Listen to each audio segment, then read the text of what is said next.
Disclaimer, हम आपको कोई भी फाइनेंशियल एडवाइस नहीं दे रहे हैं। क्रिप्टो में इन्वेस्टमेंट आपको अपनी एनालिसिस के बाद ही करनी है, क्योंकि प्रॉफिट और लॉस आपका अपना होगा और ये मार्केट काफी रिस्की है, तो अच्छे से समझिए, उसके बाद ही अपनी इन्वेस्टमेंट करिए। मैं सबसे पहले जो न्यूज कवर कर रहे हैं यहाँ पर हम, तो वो है रिपल से। तो रिपल ने $250 मिलियन का फंड जो है वो लॉन्च किया है और ये उन्होंने किया है एनएफटी क्रिएटर्स के लिए। तो वो चाहते हैं अब रिपल के ऊपर भी, रिपल का जो लेजर है उसके ऊपर वो यूज केसेस बनाए एनएफटी के लिए भी। तो अब एनएफटीज एक मार्केट ऐसी है, हम लगातार बात करते आ रहे हैं कि बड़े बड़े ब्रांड, बड़े बड़े नाम जो है क्रिप्टो के, वो एनएफटीज में जा रहे हैं, वो एनएफटीज की मार्केट को एक्सपैंड कर रहे हैं और उससे एक काफी सारा जो रेवेन्यू है वो जनरेट करना चाह रहे हैं। तो उसमें अब रिपल का नाम भी यहाँ पर जुड़ गया है। तो रिपल भी $250 मिलियन लगा रहा है, इतना फंड लगा रहा है कि वो भी एनएफटी की जो मार्केट प्लेस है पूरी की पूरी उसको कवर करे और उससे अपना भी बेनिफिट जो है वो ले सके। अब इसी के साथ साथ एक और बड़ा नाम जो एनएफटी की ओर पहले भी जा चुका है, लेकिन एक बार फिर से और एक्सपेंशन कर रहा है। अब सोलाना जो है उसने उसका जो मेटाप्लेक्स स्टूडियो है उसको लॉन्च किया है कि वो अपना जो एनएफटीज है उसको इथेरियम से बाहर भी ग्रो कर सके। तो अब एनएफटीज का जो इकोसिस्टम है उसकी एक्सपेंशन हो रही है।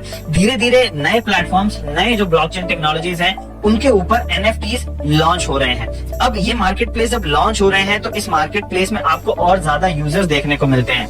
अगर एग्जिस्टिंग यूजर्स भी ऐड होते हैं तो वो एनएफटीज को जो एक बूम मिल रहा है एट प्रेजेंट, वो इसी से ही मिल रहा है कि ज्यादा से ज्यादा यूजर ज्वाइन कर रहे हैं, मल्टीपल ब्लॉकचेन्स के ऊपर यूजर ज्वाइन कर रहे हैं, लेकिन काम एनएफटीज के ऊपर ही हो रहा है। तो अब इस अगर यहाँ पर सोलाना की बात करी जाए, सोलाना का जो ये मेटाप्लेक्स है उस न्यूज के अंदर एक और जो न्यूज यहाँ पर उन्होंने दी है, तो उनके अकॉर्डिंगली और भी बड़े बड़े नाम है यहाँ पर जो एनएफटी की मार्केट प्लेस में घुस रहे हैं, जिसमें वीजा का नाम भी है, बडवाइजर का नाम भी है। तो बडवाइजर और वीजा बहुत बड़े बड़े नाम है अपनी अपनी डोमेन्स में। तो ऐसे ब्रांड जो है ये भी एनएफटीज की स्पेस में अब धीरे धीरे एड अप हो रहे हैं। और एनएफटी अभी से पहले सिर्फ इथेरियम के नेटवर्क के ऊपर ही था, इथेरियम की ब्लॉकचेन के ऊपर था, लेकिन अब सारी ब्लॉकचेन जो है वो अपने प्लेटफॉर्म के ऊपर, अपनी ब्लॉकचेन के ऊपर एनएफटी को लॉन्च करना चाहते हैं। अभी इससे जो लास्ट हमने न्यूज कवर करी थी आपके साथ, तो वो कार्डानो की करी थी। अभी कार्डानो के साथ साथ हम रिपल की बात करें तो वो भी आ रही है और रिपल के साथ साथ यहाँ पर सोलाना जो है वो भी आ रही है। तो अब आप देख सकते हैं कि सारे बड़े जो ब्लॉकचेन टेक्नोलॉजीज हैं वो एनएफटीज के ऊपर जा रहे हैं और इससे उनको भी बेनिफिट होगा।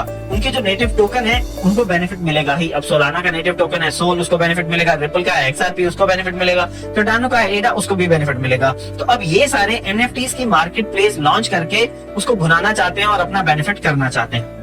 तो अब इथेरियम की एक और यहाँ पर न्यूज की एक और इथेरियम का जो माइनिंग पूल हमने लास्ट टाइम कवर किया था, स्पार्क पूल जो दूसरा बड़ा यहाँ पर माइनिंग पूल था, तो अब जिस यहाँ पर पूल की बात कर रहे हैं बी पूल, तो ये चौथा बड़ा माइनिंग पूल है इथेरियम का। तो अब उन्होंने भी अनाउंस किया है कि वो भी अपना जो सारे ऑपरेशंस है उनको बंद कर रहे हैं और उन्होंने यहाँ पर जो टाइम दिया है अक्टूबर 15 तक उन्होंने बोला है कि वो अपना जो सारे ऑपरेशंस हैं उनको बंद कर देंगे और यूजर्स के पास टाइम होगा 31 अक्टूबर तक का कि वो अपने सारे एसेट्स उनके पूल में से हटा लें, जितनी भी उनकी यहाँ पर माइनिंग हो चुकी है वो माइनिंग को रिडीम कर लें। और उसी के साथ साथ इफेक्टिव इमीडिएटली उन्होंने बोला है कि कोई भी नया यूजर या सब यूजर यहाँ पर उनके अकाउंट्स में ऐड अब नहीं हो पाएगा।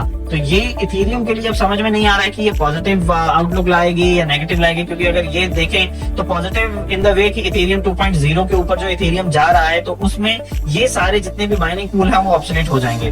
तो वो अभी से ही अपने आप को रेडी कर रहे हैं कि भाई अभी से ही उन्होंने मान लिया कि हाँ अब इथेरियम 2.0 पर तो जाएगा ही जाएगा। तो हमारा जो काम है वो अगले और 4-5 महीने बढ़िया से चलेगा, लेकिन उसके बाद बंद ही है, तो अभी क्यों बंद ना कर दें, जबकि चाइना भी क्रैकडाउन कर रहा है।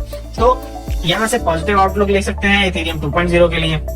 नेगेटिव अगर देखना है तो शॉर्ट टर्म में नेगेटिव भी हो सकता है, इस वजह से इथेरियम की जो हैश रेट है वो गिर सकती है। ठीक है, जितने माइनर्स हैं वो गिर सकते हैं, काफी उनका जो अमाउंट है वो कम हो सकता है, क्योंकि बहुत सारे माइनर्स इनमें भी माइन कर रहे होंगे। तो उसकी वजह से इथेरियम को एक शॉर्ट टर्म लॉस भी देखने को मिल सकता है। तो अब आप देखें कि आपको शॉर्ट टर्म में प्ले करना है या लॉन्ग टर्म में प्ले करना है, तो दोनों ही तरफ से आपके लिए यहाँ पर हमने जो न्यूज है वो आपको एनालाइज करके बता दिया है। अगली न्यूज की बात करते हैं। तो अगली न्यूज यहाँ पर पोल्का डॉट के ऊपर। तो पोल्का डॉट का जो एक ये कहेंगे पोल्का डॉट तो नहीं, पोल्का डॉट के ऊपर Web3 बेस्ड वॉलेट है तलिस्मान। तो अब उन्होंने $2.35 मिलियन का उनको भी सीड फंडिंग मिला है। तो अब वो चाहते हैं कि पोल्का डॉट के ऊपर वो अपने वॉलेट का एक्सटेंशन करें और वो उन्होंने लॉन्च करने की बात करी है नवंबर में। तो ये भी पोल्का डॉट के लिए काफी बढ़िया न्यूज है यहाँ पर कि उसके ऊपर ज्यादा से ज्यादा जो वॉलेट एक्सटेंशन है वो बनेंगी। अब इसमें वो अलग से करने क्या वाले हैं यहाँ पर, तो वो इस वॉलेट के थ्रू ऑप्शन देने वाले हैं लोगों को कि भाई आप या तो कुसामा और बाकी के जितने भी पैराचेन जो कुसामा के पैराचेन के ऊपर हैं एसेट्स, वो और करूरा जो है उसका इंटीग्रेशन करके डिजिटल डिसेंट्रलाइज एक्सचेंज स्वैपिंग भी प्रोवाइड करेंगे और स्टेकिंग भी प्रोवाइड करेंगे इन सभी के लिए। और उसके साथ साथ पोल्काडॉट का क्लाउड लोन सपोर्ट जो है वो भी प्रोवाइड करवाएंगे इस वॉलेट के ऊपर। तो इसके चलते, इस न्यूज के चलते यहाँ पर पोल्काडॉट को एक छोटा सा फेवर जो है वो मिल रहा है और उससे हल्का सा उछाल आप देख पाएंगे पोल्काडॉट की प्राइस वैल्यू के ऊपर।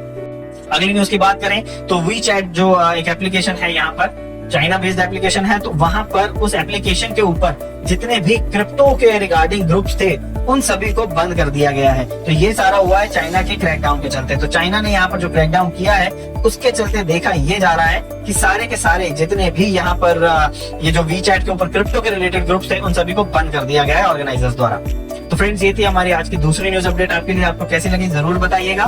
थम्स अप का आइकन भी प्रेस करिए और चैनल को अगर सब्सक्राइब नहीं किया है तो वो भी कर लें और बेल नोटिफिकेशन का आइकन जरूर दबाएं ताकि आपको वीडियो के नोटिफिकेशन टाइमली मिलते रहे। तो मिलेंगे अब आपसे अगली न्यूज अपडेट में, तब तक के लिए थैंक यू वेरी मच। साल 2009 जनवरी की है बात, क्रिप्टो करेंसी की नई शुरुआत। दुनिया अनजान थी था कितनों को ज्ञानी के बिटकॉइन फेर देगा पूरा इतिहास।